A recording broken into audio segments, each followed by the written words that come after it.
अस्सलाम friends, this is Pathan Nazim and welcome to hello learning academy. Friends, इस वीडियो में हम यूपी टीटी के लिए गुज़िश्ता इम्तिहानात में पूछे गए उर्दू मज़मून के 10 सवालात वजाहत के साथ देखेंगे।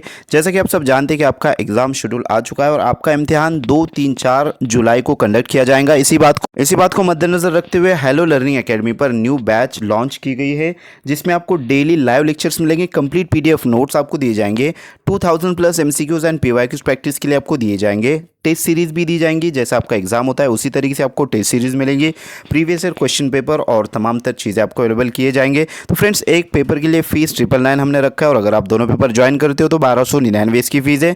अगर आप इंटरेस्टेड हो तो नीचे दिए गए नंबर पर व्हाट्सअप या कॉन्टैक्ट कर सकते हो। तो फ्रेंड्स, वक्त को ज़ाया ना करते हो, चलते हम क्वेश्चन की तरफ। क्वेश्चन है, किसी जुमले में गुस्सा, ताज्जुब, खौफ और निदा के इजहार के लिए किस अलामत का इस्तेमाल किया जाता है। तो फ्रेंड्स, ये ताज्जुब के लिए, गुस्से के लिए और खौफ और आवाज़ लगाने के लिए जो है तो कौन सी अलामत का इस्तेमाल किया जाता है, इस तरीके से सवाल पूछा गया है। नंबर 1 है इस्तिफामिया, नंबर 2 है फिजाइया, नंबर 3 है वक्फ़ा और नंबर 4 है ख़ात्मा। तो फ्रेंड्स, अलामत इल्लत जो है, जो अलामत लगाई जाती है जैसे कि फुल स्टॉप है, कॉमाज है वगैरह वगैरह, तो उर्दू ग्रामर की जो क्लासेस है उसमें हमने डिटेल जो है तो आपको बताया है। तो यहाँ पर इस क्वेश्चन का करेक्ट आंसर रहेगा ऑप्शन नंबर 2, फिजाइया जो है तो निशान लगाया जाता है, जिसको एक्सक्लेमेशन मार्क कहते हैं, इस तरीके से जो है तो वो लगाया जाता है।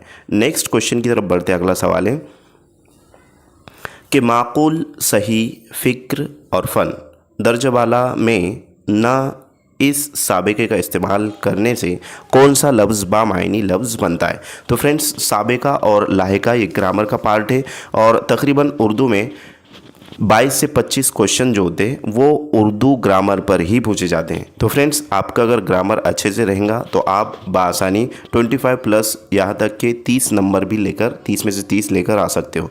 तो फ्रेंड्स, नंबर 1 है यहाँ पर ऑप्शन में सही, नंबर 2 है माकूल, नंबर 3 है फ़िक्र और नंबर 4 है फ़न। तो फ्रेंड्स, हम एक एक से जो है तो इसको ना लगा कर देखते हैं कि कौन सा लफ्ज़ जो है तो बामायनी बनता है। तो यहाँ जो है तो ना अगर लगाया जाए तो ना सही रहेगा, या जो है तो ना लगाया जाए तो ना माकूल बनेगा, उसके बाद ना लगाए तो ना फ़िक्र और ना लगाए तो ना फ़न। तो यहाँ पर जो है तो ना माकूल जो है वो बामायनी लफ्ज़ बन रहा है, जबकि सही, फ़िक्र और फ़न ये जो है तो बामायनी नहीं बन रहे। इस वास्ते करेक्ट आंसर जो रहेगा फ्रेंड्स वो ऑप्शन नंबर 2 वाला सही जवाब रहेगा, नामाकुल। नंबर 3 है, नेक्स्ट क्वेश्चन है कि बाजी उठो मैं नाश्ता लाई हूँ, ये जुमला है और ख़त कशीदा अल्फाज का ज़माना पहचानिए। ज़माने की जो अक़साम है 3, ज़माने हाल, माजी और मुस्तकबिल, इससे रिलेटेड क्वेश्चन पूछा गया है। तो बाजी उठो मैं नाश्ता लाई हूँ, यहाँ पर लाई हूँ जो है ये ख़त कशीदा है, आपको नीचे जो है तो उसको अंडरलाइन नज़र आ रही है। तो इसमें ख़त कशीदा लफ्ज़ का, अल्फाज का जो है तो ज़माना पहचानना है। नंबर 1 है ज़माने हाल जारी, नंबर 2 है ज़माने हाल मुकम्मल, नंबर 3 है ज़माने हाल मुतलक और नंबर 4 है ज़माने मुस्तकबिल। तो फ्रेंड्स, इस क्वेश्चन का करेक्ट आंसर रहेगा ज़माने हाल जारी, क्योंकि बाजी उठे हैं और उनकी जो बहन है, छोटी हो सकती है, तो उसने नाश्ता जस्ट गर्मा गर्म नाश्ता लेकर आई है उसने। तो यहाँ पर ये हाल जारी है, ज़माने हाल जो है तो जारी, वर्क जारी, ख़त्म नहीं हुआ, इस वास्ते नंबर 1 ऑप्शन करेक्ट आंसर रहेगा। नेक्स्ट क्वेश्चन की तरफ बढ़ते हैं। अगला सवाल है कि वो कौन सा हर्फ है जो 2 मीम की इब्तिदा में लगाने से उम्मती की जमा बन जाता है। नंबर 1 दाल, नंबर 2 जीम, नंबर 3 बे और नंबर 4 अलिफ। तो फ्रेंड्स, वो कौन सा हर्फ है, सवाल की तरफ आपको जो है तो अच्छे से कॉन्सेंट्रेट करना है। अगर आपको सवाल एक मर्तबा में अगर एक बार पढ़ने से नहीं समझ में आ रहा है तो आपको दोबारा सवाल को पढ़ लेना चाहिए, क्योंकि सवाल में ही जवाब छुपा हुआ होता है कि वो कौन सा हर्फ है जो 2 मीम की इब्तिदा में, अब ये फॉर एग्ज़ाम्पल ये 2 मीम है, मीम और मीम, ठीक है। अब 2 मीम की इब्तिदा में कौन सा जो है तो हर्फ लगाया जाए जिसकी वजह से उम्मती की जमा बन जाता है। तो यहाँ पर दाल अगर लगाया जाए तो नहीं बन रहा है, उसके बाद जीम लगाया जाए तो नहीं हो रहा है, जमम हो रहा है, उसके बाद जो है तो बे अगर लगाया जाए तो बमम हो रहा है, और अलिफ अगर लगा जाए तो उमम और उम्मती बन रहा है यहाँ पर, ठीक है। अलिफ लगाने से उम्मती, यानी कि मीम डबल जो है तो दो मीम के पहले शुरू में अलिफ अगर लगाया जाए तो वो उम्मती की जमा बन जाता है। तो यहाँ पर अलिफ राइट आंसर रहेगा ऑप्शन नंबर 4। नेक्स्ट क्वेश्चन की तरफ बढ़ते हैं। अगला सवाल है कि घमंड मत करो वरना मुंह के बल गिर जाओगे, ख़त कशीदा अल्फाज की मुनासिबत से कौन सा मुतबादिल दुरुस्त होगा? नंबर 1 अकड़ दिखाना। तो यहाँ पर ख़त कशीदा जो अल्फाज है फ्रेंड्स वो है घमंड मत करो। ये जो ख़त कशीदा लफ्ज़ है अल्फाज है तो इसका मुनासिब जो है तो मुतबादिल कौन सा होगा? तो यहाँ पर है नंबर 1 अकड़ दिखाना, नंबर 2 शरारत करना, नंबर 3 गुफ्तगू करना और नंबर 4 मायूस होना। तो फ्रेंड्स इस क्वेश्चन का करेक्ट आंसर रहेगा ऑप्शन नंबर फर्स्ट अकड़ दिखाना। नेक्स्ट क्वेश्चन है कि बहर, समंदर, चश्मा, यानी कि बहर से जो है तो समंदर बनता है और समंदर और बहर ये जो तो आपस में एक दूसरे से रिलेटेड है। तो चश्मे से रिलेटेड लफ्ज़ इसमें से आपको ढूंढना है। इस टाइप का क्वेश्चन पूछा जाता है। नंबर 1 है झरना, नंबर 2 है झील, नंबर 3 है पनघट और नंबर 4 है तालाब। तो फ्रेंड्स तालाब का जो है तो पनघट होता है और यहाँ पर झील और झरना बच जाता है। तो इस क्वेश्चन का करेक्ट आंसर रहेगा फ्रेंड्स चश्मा यानी कि झरना,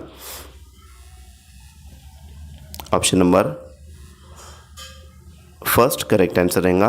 बहर समंदर से कनेक्टेड है और चश्मा झरने से जो है तो रिलेटेड रहेगा, उसके ज़रिए बनने वाला जो है तो रहेगा।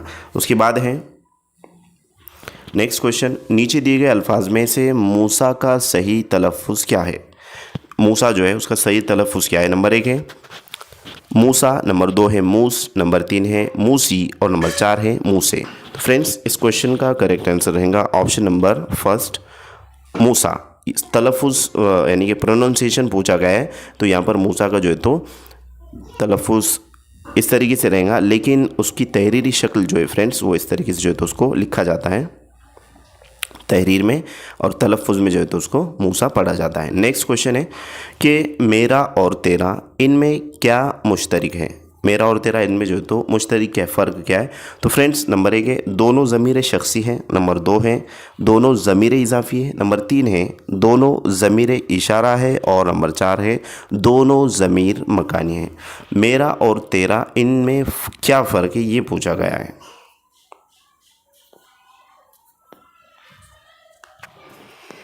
तो यहाँ पर फ्रेंड्स दोनों ज़मीर शख्सी ये जो है तो दोनों हैं ज़मीर शख्सी है, लेकिन इसमें जो मुश्तरक रहेगा तो वो दोनों ज़मीर इजाफ़ी रहेगा, यानी कि ये दोनों ज़मीर इजाफ़ी। हालांकि ये दोनों ज़मीर शख्सी की मिसालें हैं और इनमें जो मुश्तरक है यानी कि डिफरेंट है तो वो दोनों ज़मीर इजाफ़ी रहेगा। Option number second correct answer रहेगा यहाँ पर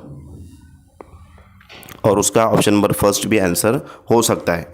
तो फ्रेंड्स ज़्यादातर जो यानी कि आंसर की के मुताबिक उसका ऑप्शन नंबर 2 राइट आंसर बतलाया गया है, जबकि फर्स्ट होना चाहिए था। नेक्स्ट क्वेश्चन की तरफ बढ़ते हैं। अगला सवाल है कि किताब का मुताल्ला बारीक बीनी से करो, जुमले की किस्म पहचानिए, यानी कि ये जुमला कौन से यानी कि जुमले की कौन सी किस्म है? नंबर 1 है मुस्बत बयानिया जुमला, नंबर 2 है मनफी बयानिया जुमला, नंबर 3 है अमरिया जुमला और नंबर 4 है इस्तिफामिया जुमला। तो फ्रेंड्स किताब का मुताल्ला बारीक बीने से करो, इसमें जो है हो यूँ रहा है कि किसी को जो है तो कहा जा रहा है, यानी कि हुक्म दिया जा रहा है बोलो, या फिर जो तो उसको कहा जा रहा है कि किताब का मुताल्ला अच्छे से कीजिए। जैसे कि स्टूडेंट्स को टीचर्स कहते हैं कि खामोश मुताल्ला अच्छे से कीजिए, आपको एग्ज़ाम में इस तरीके से क्वेश्चन आएंगे वगैरह वगैरह। तो फ्रेंड्स इस क्वेश्चन का करेक्ट आंसर रहेगा ऑप्शन नंबर 3 अमरिया जुमला। तो फ्रेंड्स अमरिया जुमला क्यों रहेगा? अम्र कहते हैं काम को और इस जुमले में जो है तो काम करने का हुक्म दिया जा रहा है। तो फ्रेंड्स अमरिया जुमला किसे कहते हैं वो पहले हम देख लेंगे। तो अमरिया जुमला कहते हैं उसको कि उस जुमले को कहते हैं जिसमें किसी को कोई हुक्म, हिदायत, नसीहत या काम करने का कहा जाए, यानी जिस जुमले से मुखातिब को कुछ करने का कहा जाए वो अमरिया जुमला कहलाता है। मिसाल किताब पढ़ो, पानी पी लो, दरवाज़ा बंद करो, सबक याद करो और टीटी की स्टडी करो वगैरह वगैरह। तो यहाँ पर जो है हिदायत दी जा रही है, नसीहत की जा रही है वगैरह वगैरह।